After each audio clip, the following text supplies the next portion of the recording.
আমি এতটুকু বলতে পারি, আমি অত্যন্ত সাধারণ মানুষ, আমার অনেক ত্রুটি বিচ্যুতি আছে। আমি এই কথাটা সবসময় বলি এবং এটা আমি আন্তরিকভাবে বিশ্বাস করি। আমি যেহেতু ফেরেশতাও না, শয়তানও না, অতএব মানুষ হিসাবে আমার অনেক ত্রুটি বিচ্যুতি আছে। কিন্তু যেটি আমি আপনাকে কথা দেই সেটি হচ্ছে, আমি আপনার সাথে থেকে আপ্রাণ পরিশ্রম করতে রাজি আছি, আন্তরিকতার সাথে আপনাদের পাশে থাকতে রাজি আছি। আমি কোনো রকম লম্বা পরিকল্পনা নিয়ে পদ আঁকড়ে থাকার কোনো মানসিকতা নিয়ে আসিনি।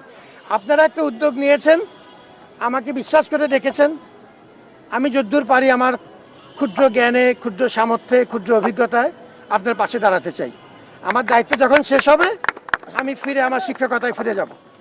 আপনারা একটা ভালো কাজ করছেন, আমরা এই ভালো কাজটা আনুষ্ঠানিকভাবেও জিইয়ে রাখতে চাই এবং যে কোনো সময় কোনো পরামর্শ দিলে আমি সেটা যদ্দূর সম্ভব আমি আপনার কথা শুনতে চাই।